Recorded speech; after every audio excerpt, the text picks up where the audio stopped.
What's up, everybody? It is your boy, Pastor Frank Henderson. I'm chilling with a really good friend of mine. I'm going to give her a nice introduction in just a second, but make sure that you're sharing this today because we're going to talk about something that is very, very important. We're going to get into it. You're going to be amazed at what happens today.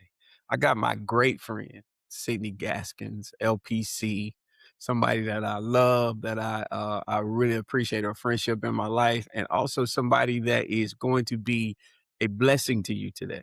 So, Sydney, what's up? Glad to have you. Thank you so much. Thank you so much. I can call you Sydney, right? Of cour of Oh, course, but I was gonna say what else would you call me, but oh, okay. I'm I'll just I'll making. leave I that usually call alone. you Sid. Right, Right, right. There's right. only a Yeah. few people I let do that. Mhm. And even though we look about the same height today, she taller than me. She got me by like an inch or I could so. scooch down. No, you good. You good. Perfect. This is perfect. So I'm excited about having you today because we get a chance to talk about some things that I think are crucial, crucial conversation. Yeah, I'm excited.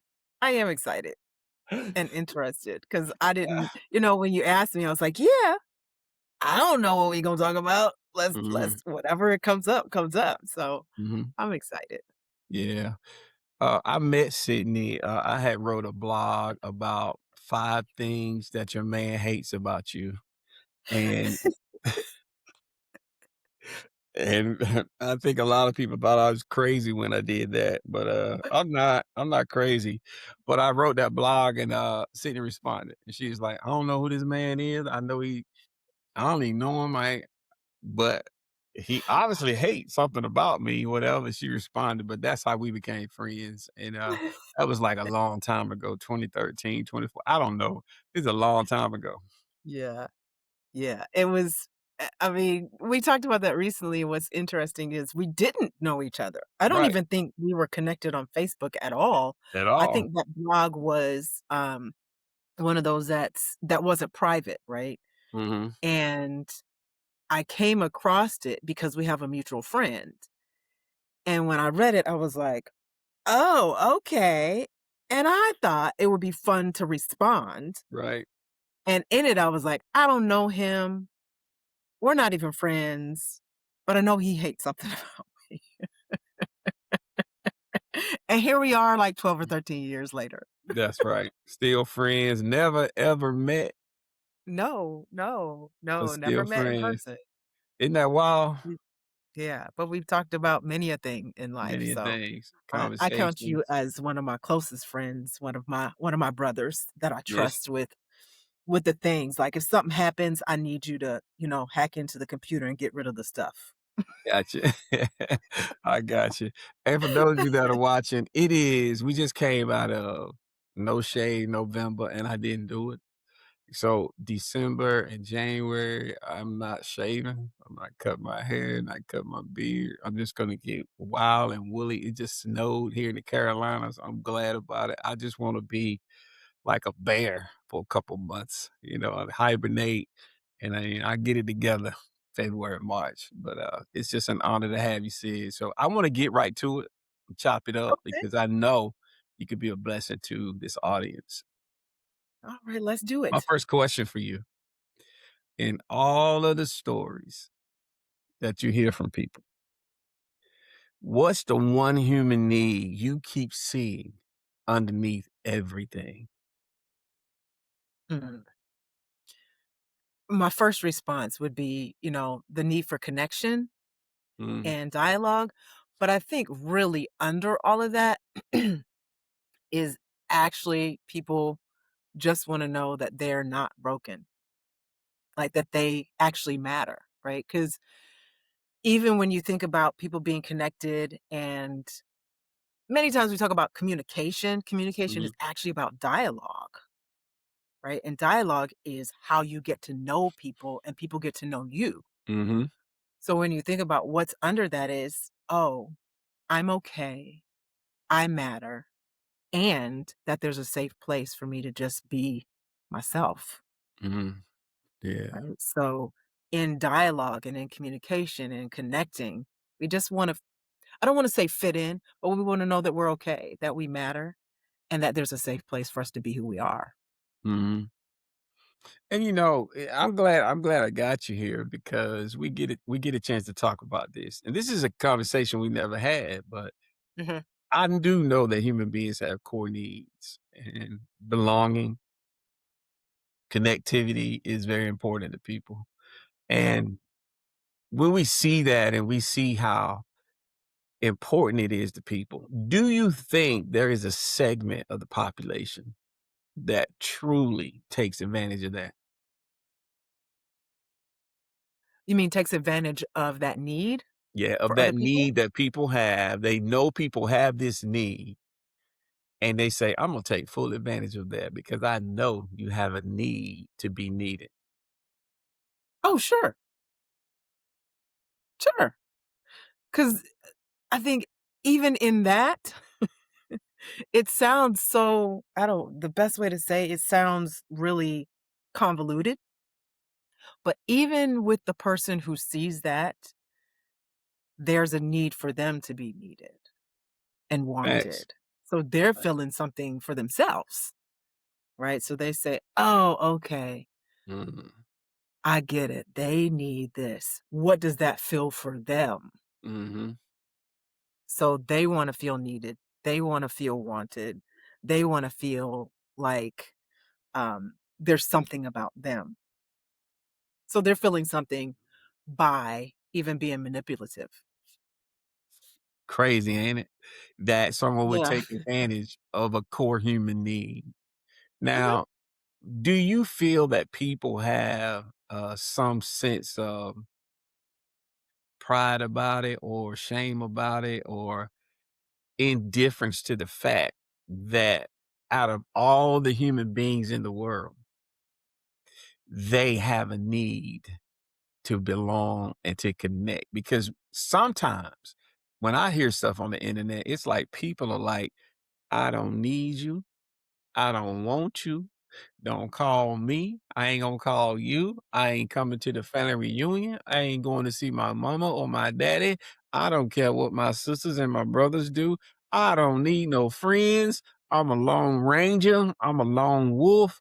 But do you see that there is something innate within that people have some sense of like pride or shame about being having a need in them to be needed?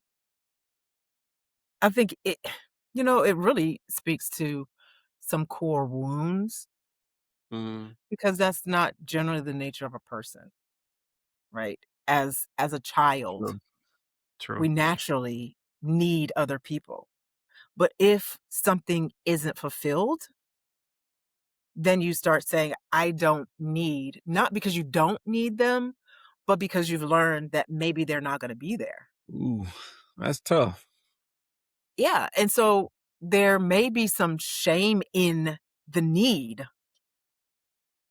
if that makes more sense, right? So I'm not gonna tell people that I need them Mm, because I feel ashamed that I will need people, and then if I tell them, they can use that against me, which has happened, right? I think we've all experienced that where, I don't know, you call somebody with a need and they help you, and then at a later time, they bring that up.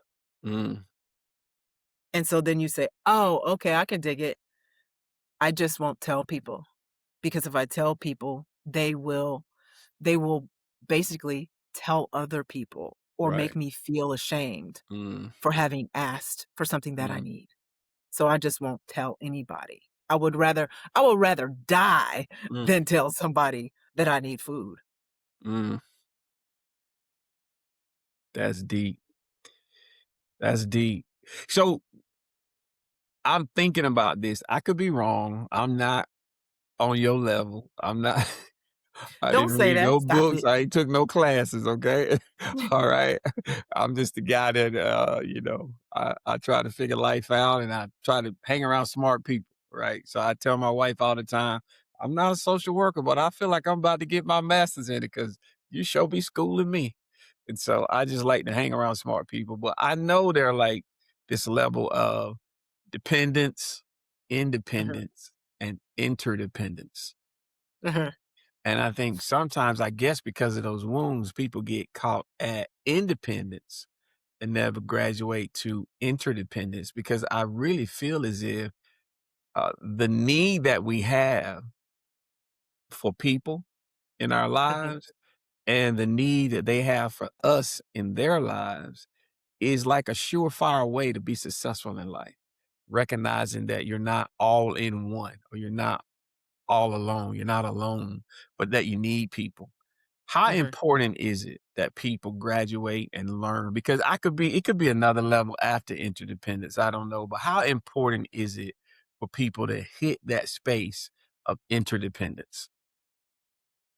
What's funny is what comes to mind is, I've seen online, you've probably seen this too, where people say, "Well, you need to heal before you get into a relationship." Oh I'm my like, God. "That's, like, not even how that works." They And get the on my reason I nerves with that. well, yeah, the reason why I bring that up in this context is you can't get like, anything serious, Mm, you have to go to a hospital for. And it's because of the relationship with doctors and nurses and the knowledge that they have that you begin to heal, right? They see something, you get to ask questions and get, information that'll help with the healing, right. right? Hmm. It's the same thing in relationships. I may be perfectly okay in this relationship over here because that person doesn't push buttons that I didn't realize, or they don't push that bruise. But when I go over here, somebody pushes the bruise and reminds me, ooh, that kind of hurts. Hmm. And now I have to have some conversations about that hurt. Hmm. We don't pull out of that. Like, we just have to be willing to say, okay, what happened right there? Mm, How do I have the conversation with them that that's a tender place? right. Not avoid it. And that's where you actually grow in relationships. That's where you Right. get to say, "Okay, this is a thing that I've experienced, and I Hmm. need you to understand how that impacts me." Hmm. And that's how you grow together, whether it's a husband and wife, whether you're dating, whether you're just friends, whether it's at work, Right. all of those things. Because how do you grow in a work environment? Hmm. You have to have dialogue, which brings me back to what I said at the beginning is Hmm. people love to say, "We need to learn to communicate." It it bothers me to hear communicate because communication is more like an umbrella for other things. Dialogue is where you Hmm. actually get to ask questions That's to fire. better understand. Dialogue is where you sit and listen. Mm, Dialogue is where you kind of work out those things because we're always communicating, always. So if yes. I roll my eyes, I'm communicating something, but dialogue says, "What just happened? I just saw you roll your eyes." Mm, Like this morning, I just had a session with a client. They came on video, and they were sitting there, and there was just this look on their face, and I said, "So how are we?" So my look was like, because they didn't say anything. I just picked up that that's not normally how they come on. So they said, "Oh, um, I'm good." And I said, "Are we really?" mm, And they were like, "Well," and I said, "So, we gonna start a session with a lie? Is that what we doing today?" mhm. Right? Ooh, these black But I therapists, y'all something else, boy, these black therapists. So I we was gonna like, "I start don't a get it," session with right? a lie. Like, that's not what we're doing, right? So, I saw something. There was something being communicated, and then the dialogue comes. Mhm, So, help me understand what I'm seeing mm, and help that line up with what you're saying. mm. And we sometimes forget that dialogue really is the place where we grow. Wow. You don't heal without dialogue. I don't I don't heal my relationship with my dad. I think I've shared with that. I don't heal that relationship with my dad without dialogue. Like, I've Mm, been a brat. I was not being very nice, Mm, right? We don't have that we don't grow and we don't become interdependent. mm, Like, his healing was actually partially dependent on me being able to say how I had been with him.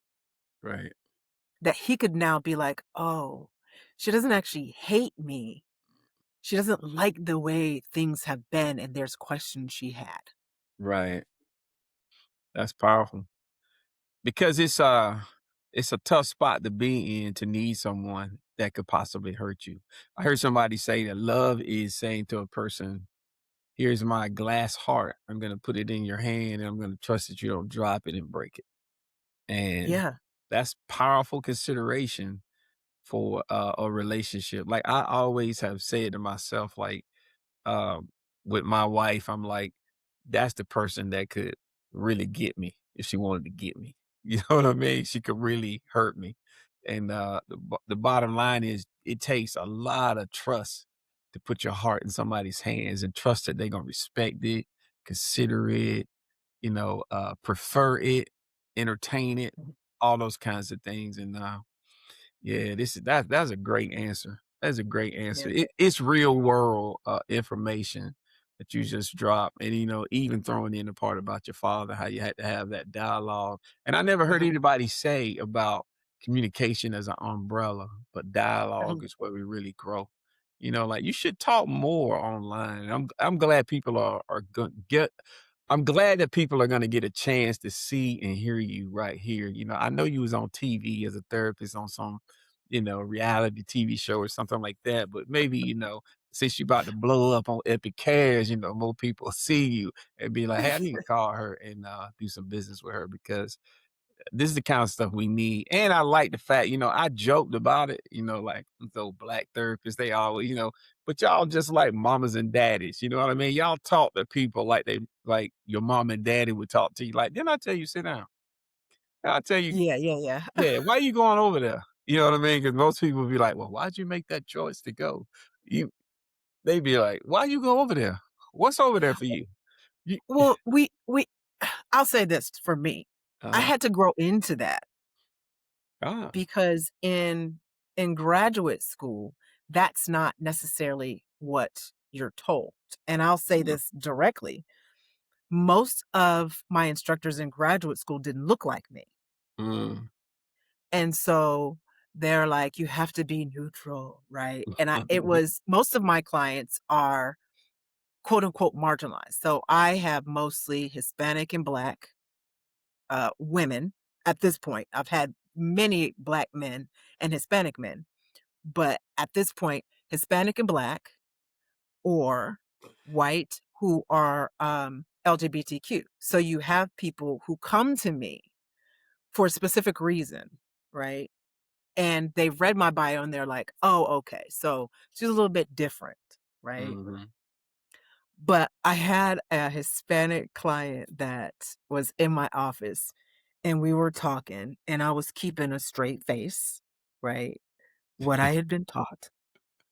And she looked at me and she was like, "It's really hard for me to read you." And I said, "Uh-huh." Right? Because that's what I'm supposed to be, right? Right. And I said, "So, let me just share, like, in graduate school, that's what they teach us. It's not that I don't feel it inside, I just don't always let it out." Mhm. And they said, "That doesn't really work well for me." And I said, "Duly noted." Because what they wanted was that interaction, right? To be Mhm. able to connect.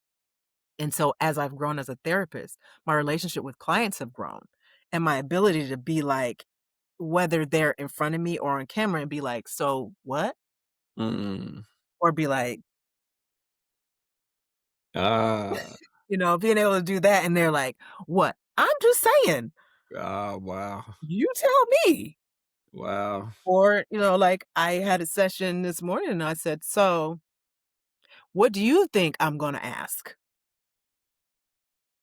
And they asked the question out loud, and I said, "Yes, I would ask that, and I would add this." Like, they got the relationship between us, and I'm able to say, "I'm not judging, I'm just saying, Mhm. you tell me." Yeah. You tell me. And to bring it back to what we were talking about, like, that's part of dialogue. I'm Yeah. communicating something, and that's when they're like, "What?" And I'm like, "You tell me. What?" So do you feel like we're always communicating? Yeah, Because I feel like there's no secret in your soul that your behavior doesn't display. that is fantastic. I need that on a shirt. Good God Almighty, boy, True. I'm about to The blow up. even not saying something is saying something, Right. right? If someone texts you and you don't respond for hours, you're Mm, saying something, we just don't know what it is. "Oh, I was busy, I had a meeting, blah, blah, blah," right? Meanwhile, because we all make up stories, that's how we live. mm, Meanwhile, somebody's writing a whole book about what you did or didn't do, mm. and now they got questions. Okay, Facts. like, what was your day like? Right. And now they're trying to answer the question. We are always communicating something. And Mm, if you don't have dialogue about that, or you're not actually paying attention to the person you're with, mm, then you're going to misconstrue those things. mhm, Because if you, like, if someone, you've been around someone, like, I have friends, like you and a couple other people get who I am. mhm, There's not a lot of questions, I think, in our relationship. But if you're not sure, you'll ask, but you give me the benefit of the doubt. Someone mhm, who's not paying attention will not give you the benefit of the doubt, and they'll act like you tried to cut their throat. mhm, What? I've known you for like, 5, 10 years. That what would make you think that I would mm. do that? Right, You're not paying attention to who I actually am. right.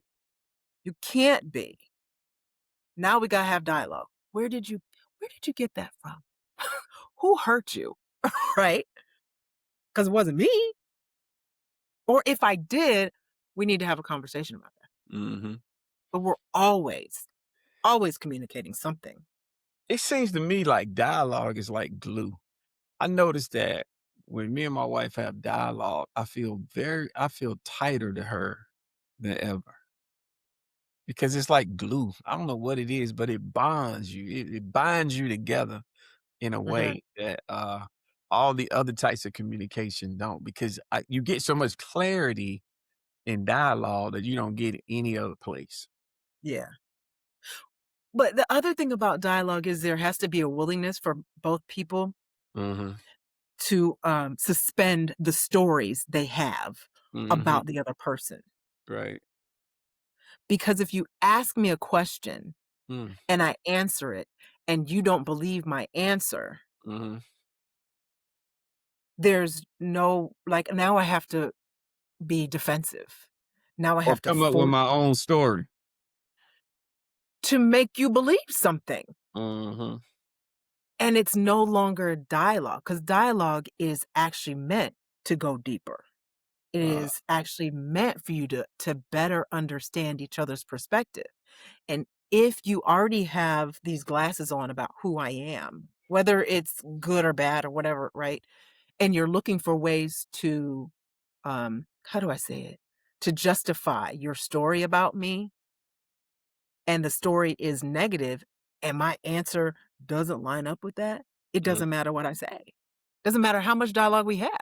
But mm, if you're open to who I am and mhm, you really want to understand and you let me answer mm. and you take my answer as true, then we're cool. The Almost other like thing is, you could have dialogue with someone. You think you're having dialogue. That's mhm, possible, right? You think you're having dialogue and they're actually not being mm, completely honest, mm, right? There's the lies of omission and lies of commission, right? mm, So you think you're having dialogue and the other person isn't actually dialoguing. That can be a thing, right? So mhm, there's a way to make amends. I talk with people about what is it called? Rupture and repair, but I also talk about reconciliation. And reconciliation has everything to do with like a bank account. We think we know in our mind how much is in our account until we actually look. So you have to reconcile what you Reconcile. think you have to what you actually have, right? Right. And the rupture is like something got shook. We got to acknowledge that. The repair is the conversations, and you get to reconcile. Like, do I actually have what I think I have? Mm, And have conversations about that. Like, mhm. what's going on here? Wow. You said this, and that's not quite what happened. Mm. I tell and one thing I've learned, and I wanna use this as a segue into another question I have is, I'm learning how to reconcile with myself Yeah. because it can be important to reconcile with somebody else, but I need to reconcile with myself first because when I have a discussion, I'm like it's almost as if I can go within myself and say, "Frank, do you really believe that? Is that Yeah. true? Are you gonna approach this conversation with whomever the right way?" So Yeah. reconcile it with myself, get my books right, get my mind right before I go try to get it right. I gotta put my own oxygen mask on first. Yeah. So here's the Yeah. question. So many people feel like something is wrong with them because of what they've lived through. How do people begin to rebuild a sense of worth when that message has been with them for years? Mm. I have this worksheet I do with people, is Socratic questions. And it takes this belief that you've been telling yourself for a long time, and you actually have to ask questions. And I tell them, you got to put yourself in court about it.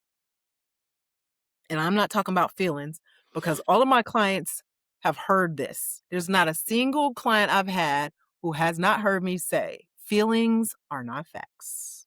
Yeah. Feelings are just indicators. Now, I give my sister, Jamila, the the credit for the latter part because she was like, "But they indicate something." I said, "Very true." Mm, So my clients know feelings aren't facts. So, but it's a fact that you feel something. What does mm, that feeling indicate?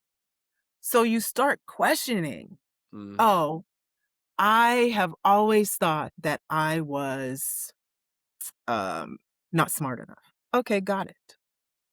Is that a fact or have you felt it? Like, give me some evidence that you're not smart enough. What, like, we're in court. Judge, I felt like when I was a kid. No, I didn't ask you about what you felt like. Give me some real evidence that you're not smart. But then the questions also, one of my favorite questions in that sheet, and people can look it up online. One of my favorite questions is, where did you get this from? Who mm, told you that? But I always put in, oh, and are they reliable? Is that person mhm, reliable? Right? So my mom used to right. say this, my dad used to say it, blah, blah, blah. But I also say, if you get to this and you're the one who is also saying it, you got to ask whether you're reliable.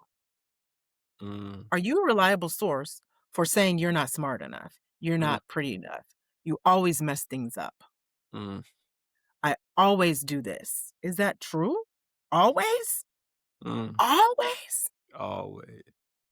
And are you coloring it so that you don't have to look at the other Mm, things, right? mhm, And are you able to separate like what happened, a situation, from who you are?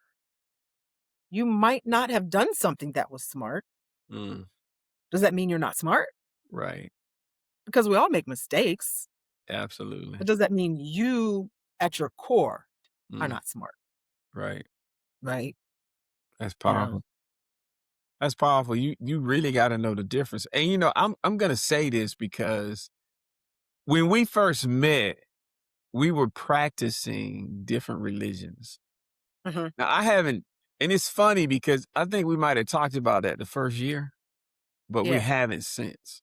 So I don't No, know what track you're on. You probably see me no. online and be like, "Oh, he's still preaching Jesus," you know? I didn't expect you to do anything different. Right, right. But I'm like, when you think about, those kind of things, you have to say, "Is this person able to pull out of what they believe truth about who they are?" Because Uh-huh. in Christianity, as a believer, one of the biggest premises of it is that all have sinned. Mhm. All all have fallen short of God's glory. Uh, that while we were yet sinners, Christ died for us. And now there's this part where people make that so negative, and it's hard when you don't see yourself as in need of anything, not just from God, but from anybody. It's hard for people to work with you, be diplomatic with you, sit at the table with you, stay in the car with you, go to the family reunion with you, because you take all of that stuff as truly toxic, negative, and some form of narcissism. And so I'm beginning to tell people, like, Christianity is teaching us that there's a relationship that God wants to have with us, and it didn't start out on the right foot. And he's saying, I want to reconcile that. I want to make that healthy. I want to make that whole. Give me a chance Mm, to do that. So I'm going to send my son Christ. How does that work out for you in your faith? And do you get a chance to talk about that in your sessions at all? Do people mhm, allow you that freedom or that liberty? Do you take that freedom or that liberty? Or do you just say, because like I look at you and I'm like, I don't look at you as anything other than Sydney. mhm. So when you're telling me things or we're having a conversation and it's true, it's just true. Right. Yeah, it's just true. And so how do you handle that? So, I don't have any dog in the fight when it comes to beliefs with clients. Oh, that's hot. So, I do ask if there are things that they want to bring in. So a little background about me is that I grew up and am in a family that is majority Christian. Not saying that everybody practices, Hmm. but at family reunions, at family events, there is a hold hand and pray. It was There Father God in the is name of some Jesus. It was type all of, that, it's right? probably not that. No, Okay, it's what not the that because people be waiting to eat, right? Ain't nobody got time for that. it was like My Heavenly my Father. uncle my uncle Bobby, his famous prayer with, with close family was, "Arise, Peter, slay and eat." That's all he got for you because he trying to eat, Right, right? right, right, We got time for that. right. But I grew up in a family that was very much go to church, go to Sunday school. Um, my mom sang in choirs, my dad sang in choirs, my brother and sister and I sang in choirs. Um, and that was what you did, right? Mhm, As I got older, I wouldn't say that I questioned as much, but I did do study. I went through minister's training. I did all of that, you know. And as I started questioning more, especially after my mom died, I had to unplug some things mhm, to better understand who I am. Because mhm. I think a lot of what I did was to please family, to not stand out, right? Not Mm, to have people question me, mm. right? To feel like I fit. And so I needed to answer some questions for myself. Gotcha. And then that also led me to different faith practices to Right. understand not just Christianity, but what is this concept of God? Mm, Because I believe in when you talk about growing from faith to faith and grace to grace, as I've gotten older, I understood that a little bit better for me. What mhm. does faith to faith mean? Oh, not just believing like I can jump, 2 feet and then, oh, I can jump 5 feet, but faith as in learning faith practices. What does this one say? What does that one say? If you take out the name of it, at the essence of it, are they very similar? Are there places where they contradict each other, where they clash? Oh, okay, I better understand that. What does grace actually look like here? What does grace look like there? And so in my bookshelf, there is a Quran. There are books about Islam. There are books about Buddhism. There are books about Christianity. And as I started to grow, I was like, "Oh, for me, looking more at what does Buddhism look like, how you live your life as a broad thing fit. Does that mean I also don't still have some ideas that are very Christian? Yes. Mhm. Yes, because I don't think you can take those things out of me, right? There's just an understanding. So when I'm in sessions with clients and they bring things, I understand it, but it's not from my understanding. I really do practice cultural humility, which is I'm always inquisitive about how does this thing impact them, Mm. right? I grew up in an AME church. Mhm. And then we went to a Baptist church, right? But it wasn't like your old school, necessarily Baptist, right? Like, wooden floors kind of Baptist. Yeah. It was very progressive. It Yeah. was, but when I think about what clients look for from me, they're looking for someone who understands their perspective, but it's not about me. Right. So, someone who is Seventh-day Adventist, I may have questions because I Mhm. didn't grow up in that. But what they want, it goes back to your first question, right? What they want is to know that they have a safe space, Right. that they can be seen, that who they are matters. So, if someone who's Muslim comes, I just have a few questions. Do I Mhm. understand some basics? Absolutely. Mm. But what is it that you need to bring into this session that's going to make a difference for your life? Yeah. Doesn't matter what I think, What because 2 Christians can have a conversation and not agree on one thing. at all. We see it every day. So it doesn't really matter whether I am of the same faith necessarily. It Mhm. understands if I'm willing to hear them, if I'm willing to understand their perspective, Mhm. have conversations about what are the blocks or what do Right. they want to see? What does that future look like for you? Mhm. What are Mhm. the challenges? What are some of the conversations? And to go back to like what you're saying about who people are, like what have you been telling yourself about Mm. who you can be within Mhm. that faith, Mhm. Right. faith Right. practice? Who Right. do you need to talk to? Who do you need to be like, they really don't support me inquiring about this to better understand my relationship with whatever you call God or Right.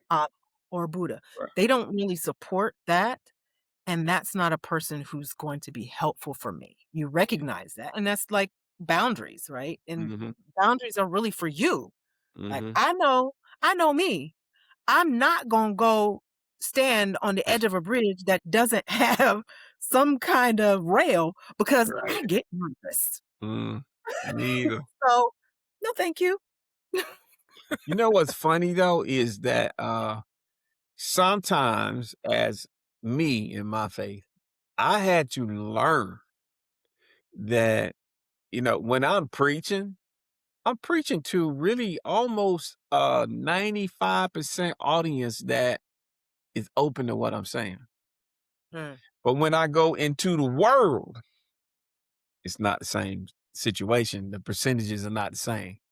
You know what I mean? When I'm at Home Depot and Lowe's and I'm out there at Walmart or when I'm out there in the world doing business with people and sitting at people's kitchen tables and meeting people, everybody's not a Christian. mm, So I have to be the Christian that I say I am. I had to let my light shine and I have to come from a pure place to people mhm, because that's the only way we can sit at the table, not just so I can persuade you to my faith, but sit at the table so you can feel that core need that human beings need to connect. Yeah.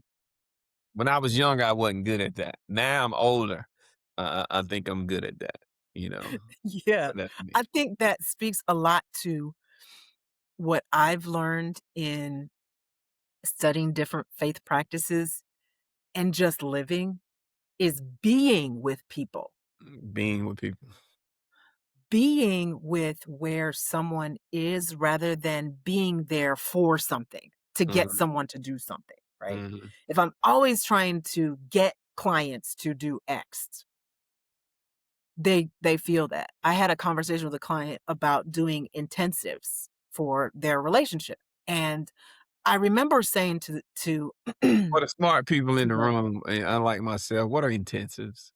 and intensive would be is a longer session. So instead of an hour, it might be 3 hours. You might do, 2 3-hour sessions. So you might do 6 hours. You might do a weekend, which would really look at something very specific Mhm, in their relationship, in their life. And you may say, "Oh, we'll do the first 2 hours, we'll talk about X, and then take a break, go do some work." mhm, Right? You do some work and write whatever, go get some lunch, blah, blah, blah, you come back. So, I was talking to them about an intensive, and then we didn't talk about it again. And then I brought it up again and I said, "I want you to get that I'm not interested in selling you something. I want you to get the value of it. That's what I want you to hear." mm, And so coming from a different place of being with them and understanding that my goal isn't financial for me. mm, It isn't trying to get you to do something. It isn't mhm, trying to get money out of you, but it is giving you tools, giving you another way to see something mhm, in a longer time than we have. Because if I'm only seeing you 2 hours a month, mhm, you're really not getting a whole lot, mhm, right?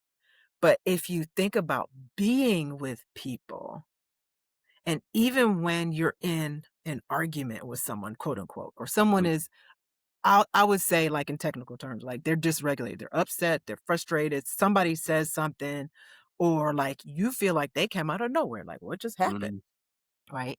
Being able to be with them and be like, something, something's going on behind the scenes. I'm not quite sure mhm. what that is. Right. You're able to be with them. They don't need to hear about um Buddha or Allah or Jesus at that moment. They need to see. Mm, They need to see that. They need to see that patience. They need to see that kindness. They need to see that love. They mhm. need to see it to be able to trust you to Right. have any further conversations. That's right. That's right. I agree 100%. That Mhm. rocks. That's powerful, Same right? thing with consultations when I do it with clients. I always say this before they become a client. If I do a consultation, I tell them, I always, answer all of their questions, and I say, "And ask me all the questions that you need to ask me." Because if you can do that and you feel comfortable with my answers and you want to book with me, then you feel a connection. You're able to ask the questions. But I also tell them at the end of a consultation, if they haven't booked with me and they're like, "Oh, I have to think about it." Listen, if you ever have any other questions, you can always email me or you can call me back. And Mhm, if you feel like I'm not the therapist for you per se, if I can help you find the right person for you, I will do mhm. that. Yeah, that's hot. The thing that people need is that. It goes back to the first question, right? They need to know that they matter, that they can be heard, that it's a safe Facts. space. I might not be the right person. I'm Mm, not the right person for everybody. But if I can help you find the right person that helps unlock things for you, I'll do that. yeah, that's So they beautiful. need And to I see think it. that's the approach. That's the approach. You gotta be like, Mhm. "I'm not for everybody." And I tell people, Mhm. if you're trying to talk to everybody, then you're really not talking to nobody. You gotta right. recognize that you can't fish in every lake. You can't swim in all the oceans at the same time. If you swimming in it's hard to be omnipresent. You gotta recognize that you gotta It deal is. with what is in front of you, what is Oh, coming yeah. into your life and handle that. I know you want to be, I see guys that are church planners. They try to plant a church and then do everything that they see the church that's been down there for 25 years doing. Okay, we gonna have revival and we gonna have a conference and we gonna invite bigger names in and we gonna do all of this. And I'm like, man, you got $100 budget. You can't do all the stuff they do. Grow. Like he said, like Jay-Z said, let your bank account grow up. You know what I mean? And then you're able to do bigger things. I'm sure you're like, hey, I'm a LPC, I'm a therapist, I'm seeing clients, but there are other people that's got 25 people in their stable. They seeing people walk in and out. You can't do what they do. You just gotta say, when I get there, I'll know it because I'll be there. But in the Yeah. meantime, I gotta start small and go from there. So I want to And ask is you that another the place question. for you? Let me Pardon? just put this in. Is that the place for you? Is that where Right. you're called to be? Yeah. Are you actually called to see that many people? Are That's you right. actually called to have that huge revival? Are you called Mhm. to have, you know, 25 and 30 therapists or multiple locations? Mhm. Whatever your profession is, like, are you called to have, as many children? Like, I wanted to Mhm. have 6 children, and people are always like, "What? I know, I know. I thought it would be fun." I got 1. 'Cause I couldn't there my life would look very different if I had 6 children. Mhm. Yeah, you really would. Because if you think about it, like, I believe God will give you what you can manage. Yeah, Just be cool with that. You know what I mean? yeah, I tell a lot of my friends all the time, I know you wanna go here and be at this conference and that conference, but man, just love the city you're in. yeah. Just love the city you're in. You don't have to be everywhere. Mm-mm. There So is this saying mhm. in Buddhism, well, in Soka Gakkai, right? And it talks about your mission is where you are. Yeah. Your mission is not over there in some other city. Your mission wherever you are at that moment, it's your mission. My mission right now is answering the questions in a way that supports other people so that they can Right. hear something for their Mhm. lives. That's my mission right now. My Right. mission is not, you know, out in California. It's not in another country right now. My Right. mission is where I am, right? Where my center is, where my therapy practice is, doing the things that I do in the city where I live. Most definitely. That's my mission right now. That's it. And until that changes, Mhm. Imma be doing that. That's it. Bloom where you are planted. That's what I tell people. Exactly. Yeah, I said trees don't grow up when they're not planted. You gotta Right. plant. You know Yeah. what I mean? So, I wanna ask you this question because this is very important to me. Uh, I wanna talk about parents and family relationships. And, there are some people that feel like their parents have failed them emotionally or whatever way. They feel like their sisters and brothers may be competitive, maybe there may be some fracture in those relationships, all Mhm. those kind of things. What can you say to me that says to them, uh, how do I move past these kinds of things? How do I Mhm. get over the bitterness or the resentment? How do I handle that I got this strain with my brother or my sister? How do I handle those things? Because so many people, because you see them online, they mad at their mama, their daddy, their sisters, their brothers, their cousins. They mad at everybody. And I'm saying, hey, that bitterness, that strain right there, it could turn out to be lethal for you. So let's figure out a way to handle those kind of things because I don't know of anybody that hasn't had any kind of strain with their parent or sibling. I just think it's normal, par for the course, long as you're not trying to shoot each other up, blow the house up, whatever. But how do people move past that? So, I think when I'll answer that in 2 different ways, so with Okay. parents and then with siblings. Okay. And I'll answer it from my perspective, also through a therapeutic lens, right? Okay. So, my relationship with both of my parents were very different. My relationship with my mother, I think, was a good one. There were times when it was not Mhm. because I was being a teenager about it, right? Running your mouth, being sassy, got something to That say. there was that, right? Like, I did once, and my mom popped me in the mouth, and I Yeah, promise you I never did again, but I was yeah, like, I think I was like 14, maybe 15, yeah. right? Like, I was Mhm. and she did not say anything. She just backhanded me, and she kept going, That's what we right? do in North Carolina, they call Same that, here. you getting too big for your britches. Exactly, and it wasn't I think it was at that point for her my mom was not a violent person necessarily. Mhm, She wasn't running around just beating us and that kinda stuff. If you were getting in trouble, you were getting in trouble because she had it. Like, she had had enough, right? But my relationship with my mom was much closer than my relationship with my dad. My parents divorced when I was 6, my dad left when I was 3. mm. He was in and out, and when you're young so therapeutically, when you're young, the first memories you have of connections with parents often lay the foundation. For So for everything, me, he for was all the others. always he was always gone, so I made it okay for me to be in relationships where guys were gone, right? You preaching right now, you don't even know it. I'm listening, go ahead.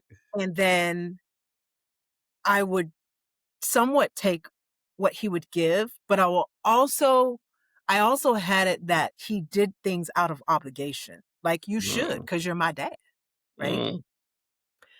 And it wasn't until there was a couple times we had uh, some clashes. I did not invite him to my high school graduation because I was like, only the people who have had any real input in my life should be there. But he Mhm, did come to my college graduation, right? Because we were closer, we talked a little bit more, but it wasn't until I was in my 30s that I had the conversation with him. Like, what happened? But I had to understand who I was being with him first. I had to admit that I hadn't given him space. you had to have dialogue with yourself. I did. I did. I had to have real dialogue like, "Who you been? What have you been telling yourself about who he is and who you gave yourself to be permission to be with him?" Because I had to give myself permission to be snotty with him. I had to give myself permission to block off my heart to him to a certain extent, right? Mhm, true. And recognize, like, I have been hurt by him not being around, and Mm, that I had never actually said that to him. mm, And I had to give him give him, um the best way to say it is to allow him to hear from me and feel whatever he felt yeah, about what happened for me, mm, right? When you were gone, I missed you, and I mm, was hurt by the fact that mm. you were not at basketball games, you were not at That's volleyball wrong. games, that you didn't see me any other time except for big times, right? So Right. I had to do that first, like, tell Mhm, him, but I also had to listen, and one of the biggest things that came out of that was that he was no different. He still called me and said the same things, and still had the same conversation, but I had to say, "This is what happened. John Gaskins married Carol Wilkes, and they brought 2 children together. They had 2 other children together, and he was still John, and he still had dreams and mm. ideas of who he wanted to Come on, be." come on. And I had to separate the guy I thought should be dad, like what I thought my dad should be like, right? Like this Build-A-Dad workshop that I had created, that he wasn't that.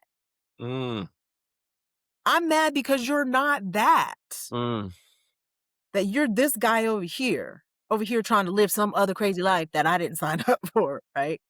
And I'm not saying that we can't hold them accountable Mhm. for where they did not fulfill some things, because there are Mhm. things that parents should do for children. Absolutely.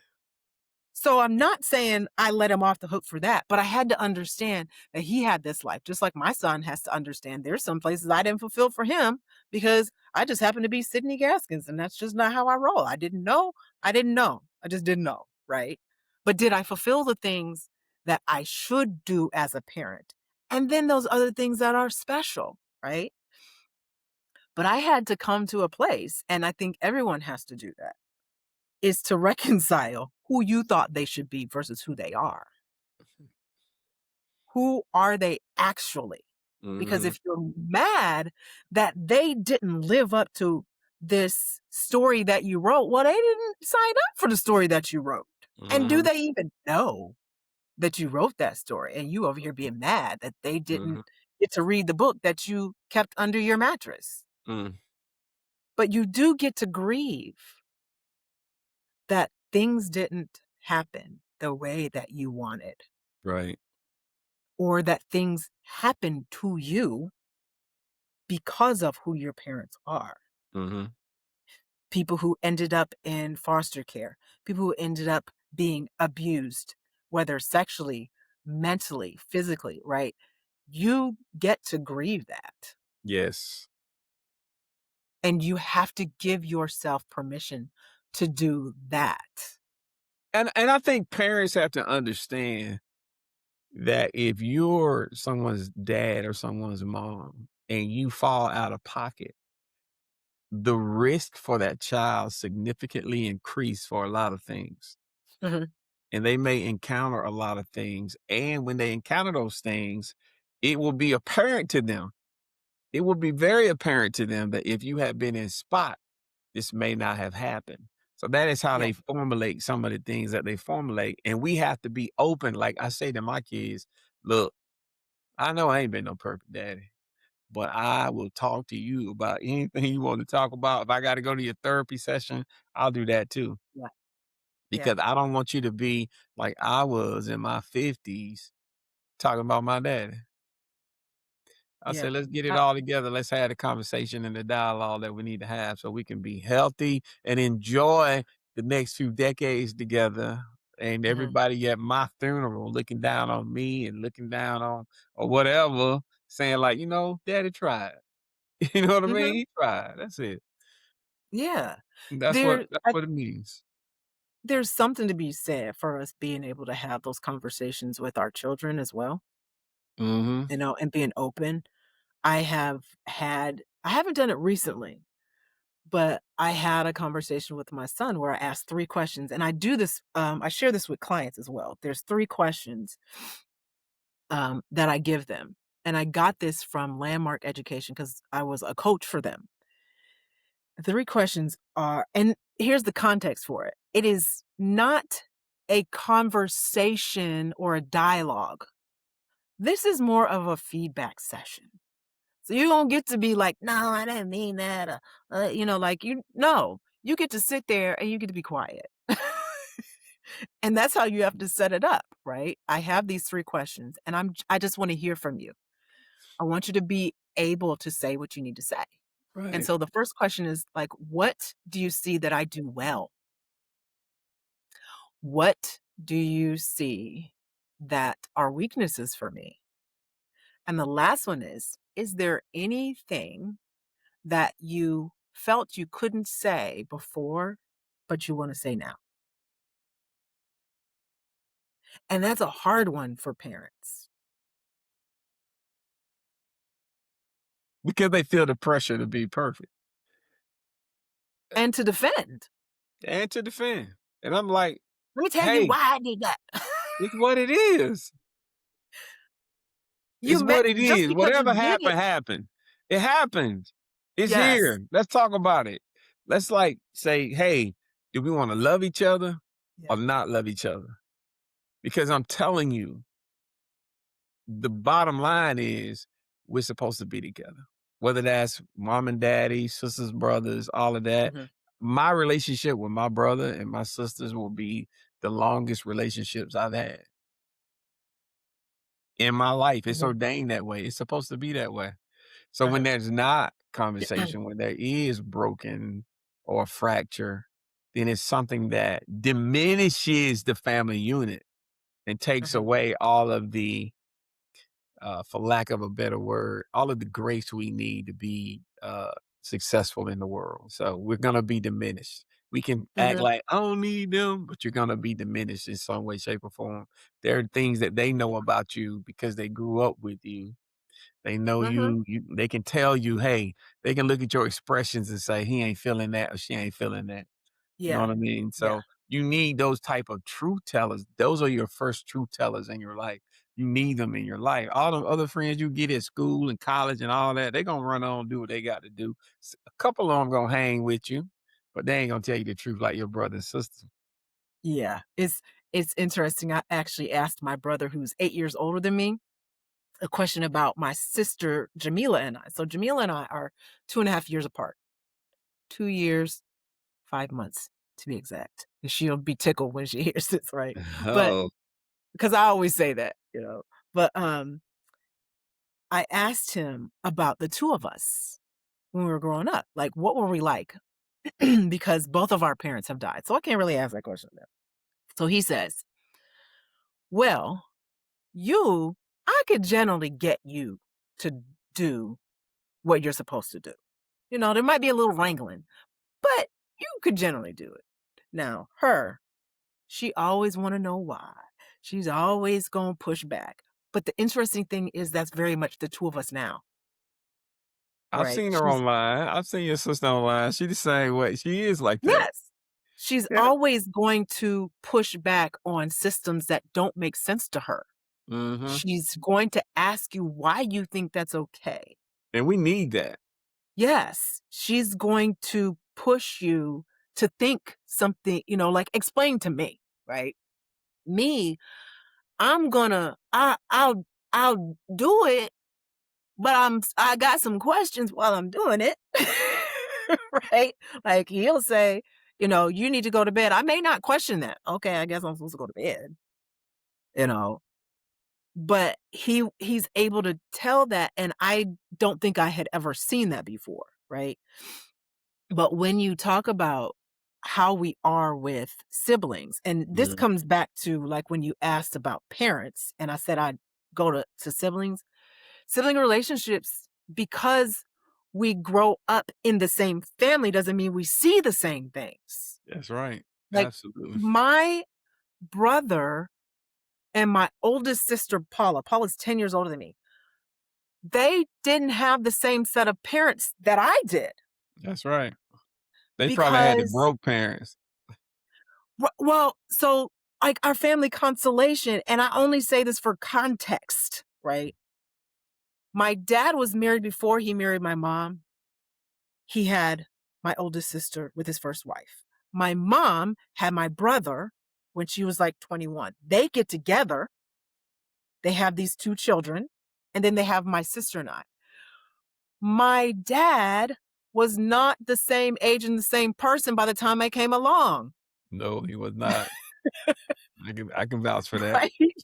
Like, I Uh, was the last of them.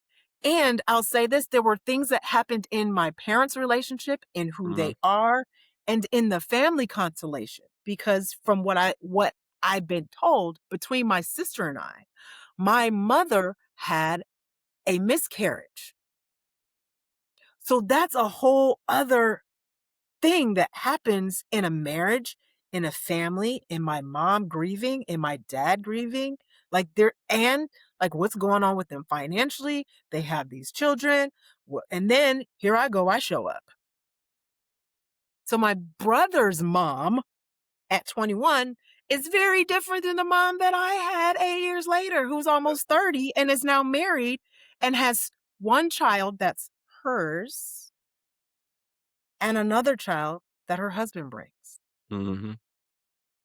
And then they have had between me and my sister, they have now had a a miscarriage, and then I come along. She's Mhm. not the same person. Not the same person. She's not. So I don't see the same things that my brother Mhm. sees in her or my oldest sister Or my sister Jamila, like, she's not the same person. Right. And so when we tell stories, I can't say, "Well, that's not how she was," Right. because my sister has some stories about her communication with my mom. I wasn't there. Right. And so I can say, "Oh, I didn't know that happened." Mhm. That's real, though. That's what happens. But I I can't think people argue get that it caught happened. up in the story. I think people literally get caught up in what they go through with their parents, and they don't recognize that their parents are on a growth trajectory too. They're trying to become better people and do things better, and that, like you say, that it's different strokes for different folks. I tell all of my kids, all y'all had a different daddy. Mhm. Enjoy the one y'all got now. Right? I'm not gonna be Enjoy here, the but cool guy with the gray beard and everything. that's right. Yeah, You want me yeah. That daddy that Brent had is not the daddy that Lil Frank had. You know what I'm saying? Two different daddies, man. Two different daddies. Yeah. And the daddy Yeah. that Cetha had, they all had a different daddy. That different thing going on in his life. And so Mhm. let me take you here, and then we'll wrap this up. What's up? So if for someone that's listening and they're saying, I'm emotionally tired and I'm unsure where to begin. What is one small, realistic step that you could encourage them to take so that they can feel grounded a little bit, anchor their soul? What's a step they could take? Just one? Just one simple step, like don't drink sodas no more, you know, leave bread alone, Oh the one gosh. little thing that they try to tell you that can get you kick started in the right direction. Would it be like the dialogue piece, or what would it be for you? What would be the starting point? Saying, hey, I got 10 of these, but I'm gonna give you the first one to get Ooh, you moving in the right direction. there's so many. So I'll say the first one would probably be being truthful about where you are, Okay. right? Where are you in how you feel about you, number one? Because when we're pointing our fingers at other people, I often ask clients, like if they say, they don't talk to me, they're not nice to me, they don't do blah, blah, blah. Okay, great. That's great. Are you nice to you? Mm, How do you talk to you? right. So being able to identify where are you in all areas of your life, you know? So you're saying be realistic about Yes, where like you are. tell the truth. Tell the truth. Be realistic. Tell Yeah. tell the truth about who you are being with yourself and with other people. If people are out there saying, "Well, you're mean and you're not being very nice," and you like, I am." Everybody can't be wrong. Be truthful.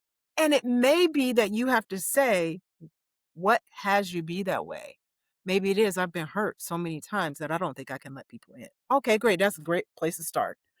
But I'll say this, the other side of that is also recognize that you're not going to fix your whole life by Tuesday evening. That's right. I used to say to my sister, like, it would be, we would talk on like a Thursday or Friday and be like, okay, I'm gonna call you Monday. I'm fixing my life this week. And she'd say, good luck. I'll talk to you Monday. Mm, Like, what mm, are we doing? Yeah, I'll see you Monday morning. No, it doesn't work that way. Being truthful means that you're gonna see some things. yeah. I tell You're gonna people all the see. time, I say, you can talk to two different people. One will say, Frank is the kindest, nicest, most humble dude you'll ever meet. And I'll be like, that's true. And then Right? somebody will say, Frank's a butt, man. And I'll say, that's true too. It just depends on what the situation calls for. Yeah. Honestly, but I'm cool with that. I'm cool with however people see me. It don't even bother me in the least bit. I'm gonna go to bed. I'm gonna sleep. Cause I'm like, I've learned, like you said, be where you are. The mission is where you are. Whatever the Yeah. mission is calling for that day at this time, Frank is gonna be there and he's gonna be cool with it. He not gonna leave saying, I wonder how they felt. I wonder what was this. I wonder. I'm not. I'm just Yeah. gonna say I did what I was supposed to do. You know I love you, right? I love you. I love you. I got love for you, but let me tell you this. Or let me say this, or let's do this. Let's move this way.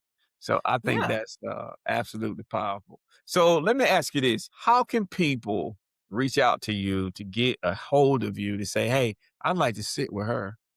I'd like her to be my LPC, my therapist. I'd like to do business with her. And I think she can help me. How do they get a hold of you? Okay. Well, so the caveat here is for LPCs, I'm a psychologist, an organizational psychologist, so I work with organizations as well. I could do that anywhere. But as an LPC, I cannot see people who are not in Texas, Illinois, or Missouri. But Okay. I do coaching. But here's how you can find me.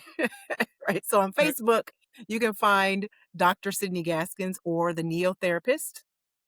I am on the TikTok. I love saying the because No, TikTok, cause it you makes my old. Cause you it old. makes my son Old laugh. I think it's old funny. people. I will put the in front of anything. So Ah, I am on TikTok, you talking the like that, you're gonna Neotherapist. end up married to somebody like Norbit. You better calm down. Rasputia. Right? I'm on the TikToks, but on Facebook, um, Dr. Sidney Gaskins or the Neotherapist. You can also find me at sydneygaskins.com, Yeah. and that is for therapy and coaching. So you guys can work out, the format of how y'all need to work together once they reach out Yeah. to you. And one Yeah, last yeah. question, what was the name of that, reality show I think that you were on? So people can go back and see some of your work. Oh, okay. So I was on For My Man and Snapped. I So got you. You there's was on Snap? 3 different episodes. Yes. I was on For My Man and Snapped. For And my I'm telling man? you, For My Man and For Snapped. okay, got you. And I felt like my life was made because I am all about some kill 'em ups. Dateline, all of them. I was like, That was wild. "Yes, I need my own show." Really? But did you enjoy that? I did. It was intriguing to me because you get to see how the sausage is made, right? And Right. so I was like, "I don't even know how they do that." But it wa it's I've always liked that kinda stuff. I was the kid who, when everybody else was reading, like Judy Blume, I was actually reading mystery books. I was Got reading those books where you get to choose your own ending and then going back and choosing another one. I was that kid all day you long. was probably like, "Well, when she was young, this happened, and I could see that her brain was bending in the wrong direction, Okay. and Like, I she loved woulda them. killed anybody that she got with." I loved I was Yeah. the kid who, like, learned Imma say this, I learned not to get in trouble because my mom would be like she would know we were in her stuff because we wouldn't put it back right. So I was like, Mm. "That means you actually have to pay attention and put it back where you found it." And if you think about it, like, when you think about life and, murder mysteries and stuff, people just don't pay attention. So that's when watch those shows, I'm like, "Mhm, they didn't wipe that knife. They didn't realize it. Yeah, they You shoulda shouldn't have grew made that phone call. That's yeah, wild." that's how you got caught. Exactly, exactly. Yeah, well, look, on behalf of Epic Fellowship and Epic Fellowship Cares, I'm so glad we got a chance to spend this hour, 15 Yes. minutes together. And I think a lot of people are going to be blessed by you. We talked about a lot of things that will help people from core belonging to starting small, handling things with your family, your mom, your dad, your sisters and brothers. We talked about communication. We talked about so many things. You told stories about your dad. I think that once we cut this up and we get it all where it needs to be, and then we put a little money behind it at the fellowship, that a lot of people gonna see, and a lot of people are gonna be they're gonna reach out to you, but they're gonna be blessed because we don't live in a world where people tell the truth all the time. People like to deal with alternative facts, and people don't like to be realistic about where they are. But I think This right here could be the start of something special. So I really appreciate that. And you rock. All right. Thank you. Well, thank you.